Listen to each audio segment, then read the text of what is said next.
China is one of the oldest civilizations in the world, having a history of over 4,000 years. But what if I told you that it had existed for so long that the fauna that once lived alongside them have disappeared? In this video, I will talk about 5 animals and one bonus one that have once lived in ancient China but have become extinct in modern times.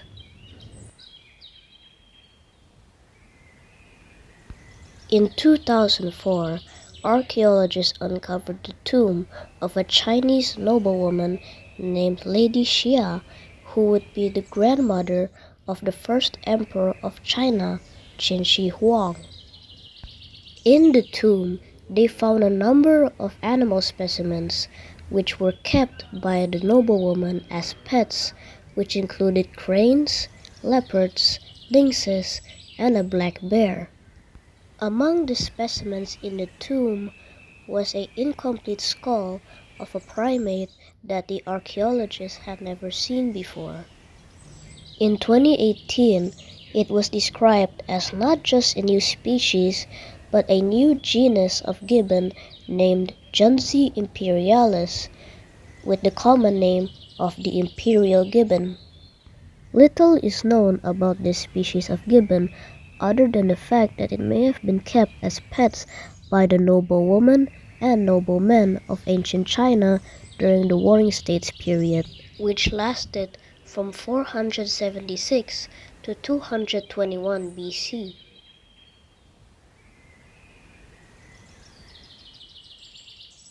The existence of rhinoceroses in ancient China is attested both by archaeological evidence and by references in ancient Chinese literature.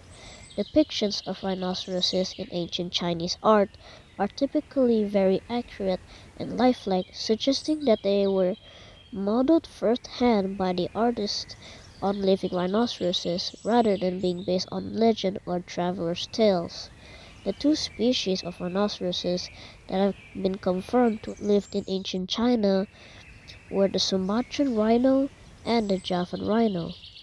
But these rhinos are technically not the same as the ones that are currently living in the Sundaland, as these rhinos that lived in ancient China are in fact different subspecies, being the northern Sumatran rhino and the Vietnamese Javan rhino.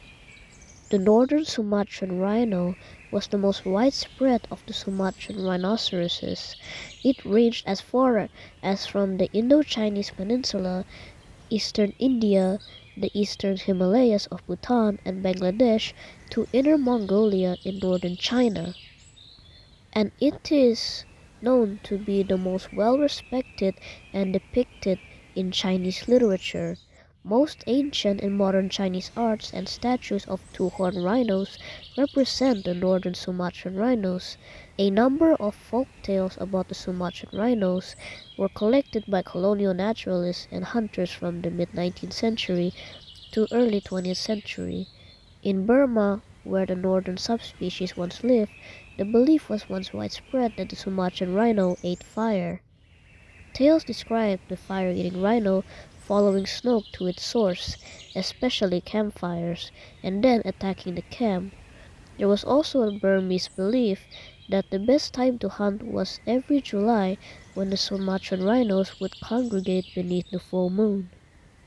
However, its last confirmed sighting was in 1960, when 7 individuals were reported in captivity in various zoos and circuses, with the last unconfirmed sighting being in 1993 in the Itamanti Wildlife Sanctuary in Myanmar. But it is currently listed as critically endangered, possibly extinct by the IUCN as of 2008. The Vietnamese Javan rhino once lived across southern China, Vietnam, Cambodia, Laos, Thailand, and Malaysia. And it is believed it last shared a common ancestor to the Indonesian subspecies between 300,000 and 2 million years ago.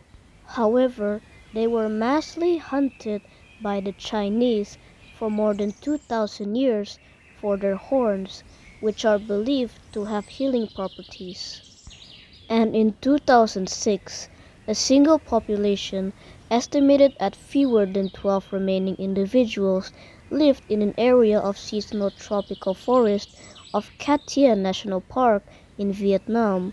The last known individual of the population was shot by a poacher in 2010, and some conservation groups believe that the subspecies is now extinct.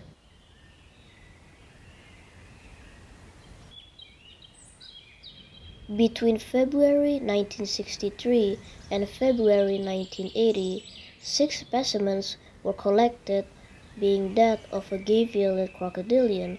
However, they were dismissed as belonging to the modern genus Gavialis and was forgotten for the following years. But in 2022, Masaya Ijima and his colleagues decided to describe it as a new genus and species, naming it Hanyusuchus sinensis. It was a large gay-violet crocodilian with a total body length between 5.43 to 6.19 meters. And historical records describe the gay-violet crocodilians living in South China as being brownish-yellow in color, sometimes deep green and occasionally white. Young animals were described as yellow to white, however such records may not be entirely reliable. Records from the 3rd century and 4th century tell of repeated conflicts with humans, describing them being killed and their heads dried, which is consistent with pathologies recovered from Bronze Age individuals. Reports then continue from the year 810 onward, again describing crocodilians attacking and killing humans and livestock in Ting River. In 819, the poet and politician Han Yu, for which Hanyusuchus was named for, demanded the crocodiles leave the waters of the Han River Delta and Bat Creek. He is said to have sacrificed a pig and a goat to them before making his demands and threatening to kill them with poison arrows should they not comply. They possibly first appeared during the 4th century BC and possibly went extinct during the 15th century. However, it may have lived up until around 1630. The cause of its extinction is most likely overhunting and deforestation.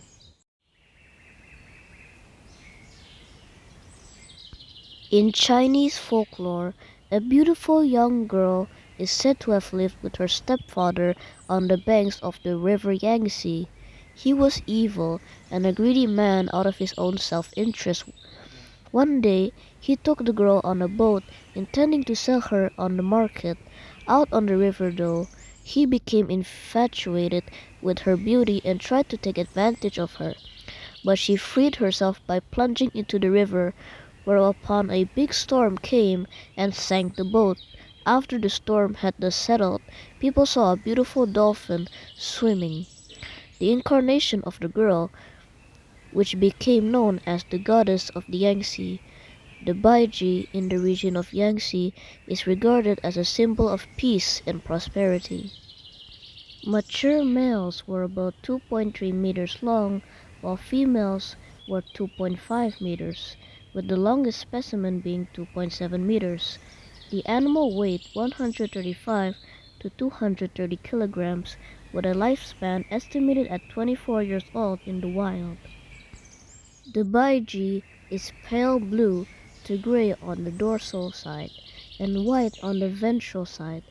It has a long and slightly upturned beak with 31 to 36 conical teeth on either jaw. Its dorsal fin is low and triangular in shape and resembles a light-colored flag when the dolphin swims just below the surface of the murky Yangtze River, hence the name white flag dolphin. It has smaller eyes compared to oceanic dolphins. Their historical range occurred along 1,700 kilometers of the middle and lower reaches of the Yangtze from Yichang in the west to the mouth of the river near to Shanghai, as well as in Poyang and Dongting lakes, and the smaller Qiantang River to the south. The baiji is not closely related to any living species of dolphin, having diverged from the La Plata dolphin and Amazon River dolphin during the Miocene around 16 million years ago, with their closest known relative being the Parapontoporia, which is already extinct. However, during the Great Leap Forward era of China, it caused the baiji to become extremely rare due to hunting by humans, entanglement in fishing gear, the illegal practice of electric fishing, collisions with boats and ships, habitat loss, and pollution. In the 1950s, the population was estimated at 6,000 individuals, but declined rapidly over the subsequent 5 decades. Only a few hundred were left by 1970, then the number fell to 400 by the 1980s, and then to 13 in 1997 when a full-fledged search was conducted. The last wild sighting of the baiji was last sighted in August 2004, though there may have been many alleged sightings since. However, the last confirmed living specimen, whose name was Kiki, died in 2002, and ever since then it has been listed as critically endangered, possibly extinct, as there might be some evidence it may still be out there, but for now, we have to wait.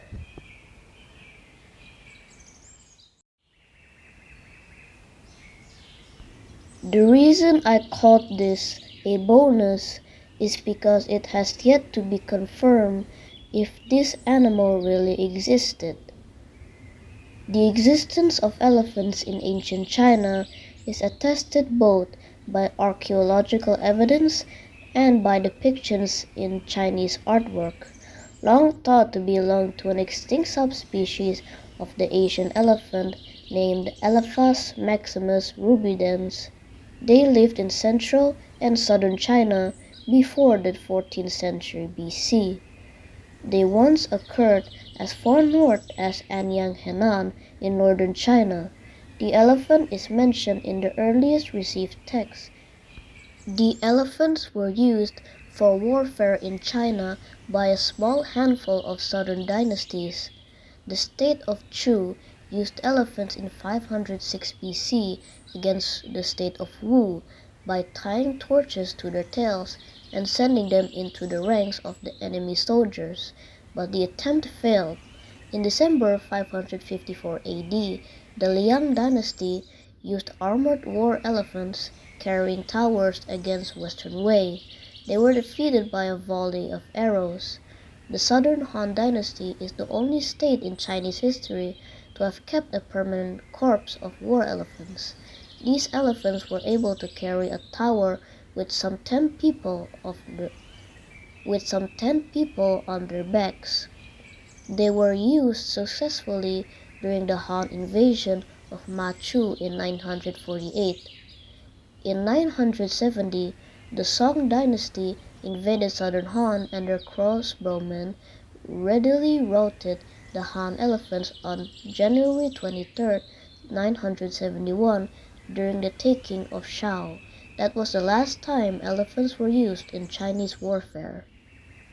In December 2011, a study by a team of scientists from China reported that the elephant, living in China in ancient times, could not have been a subspecies of the Asian elephant as previously thought, but probably belonged to a long-thought extinct genus, none other than Paleoloxodon. Paleoloxodon pneumaticus were distributed across Asia, but it is unclear if the mysterious elephants of northern China were remnants of Paleoloxodon pneumaticus or a unique species of their own. This conclusion was reached after studying remains of Chinese elephant molars and tusks from the Holocene epoch, as well as examining ritual bronzes from the Shang and Zhou dynasties, which all depicted elephants with 2 fingers on the tip of their trunk, whereas the Asian elephants only have one finger. And that's the end of the video. This might be my longest video as of yet, being about 15 minutes 28 seconds as of recording this. And if you enjoyed the video, make sure you like and subscribe.